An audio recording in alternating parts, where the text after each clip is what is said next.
لاہور پنجاب حکومت نے 25 مئی کو لانگ مارچ کے دوران پی ٹی آئی کارکنان پر درج مقدمات خارج کر دیے۔ ناظرین، اہم خبر سے آپ کو آگاہ کر رہے ہیں، پی ٹی آئی کارکنان پر درج 25 مئی کے مقدمات خارج کر دیے گئے ہیں۔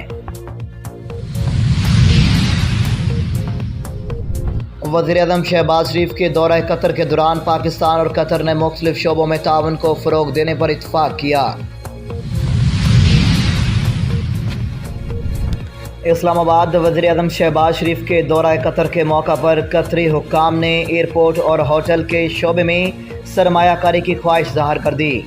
وزیر اعظم پاکستان شہباز شریف وزراء کے ہمراہ دورہ قطر پر موجود ہیں۔ اس دورے کے موقع پر ہوا بازی کے شعبوں میں بڑی سرمایہ کاری کرنے کا امکان ہے۔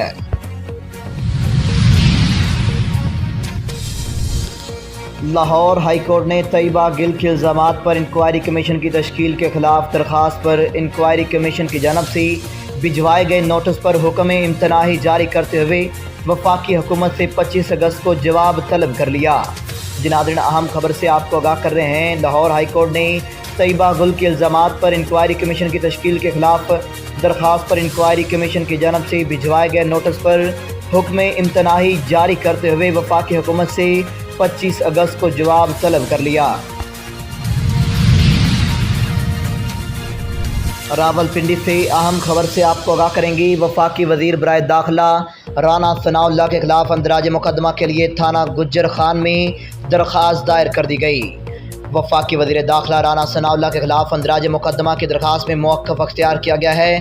انہوں نے 29 جنوری کو ٹی وی پروگرام میں عدلیہ کو دھمکیاں دی تھیں۔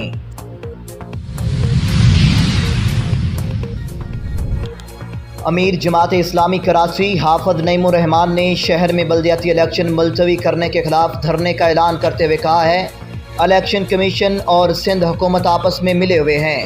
حافظ نعیم الرحمان نے ادارہ نور الحق میں پریس کانفرنس کرتے ہوئے یہ بیان دیا۔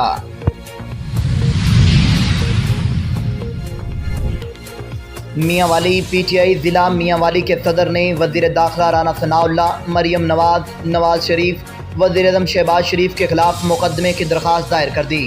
تفصیلات کے مطابق میاں والی میں وزیر داخلہ رانا ثناء اللہ، مریم نواز شریف، وزیر اعظم شہباز شریف اور خواجہ آصف کے خلاف مقدمے کی درخواست دائر کر دی۔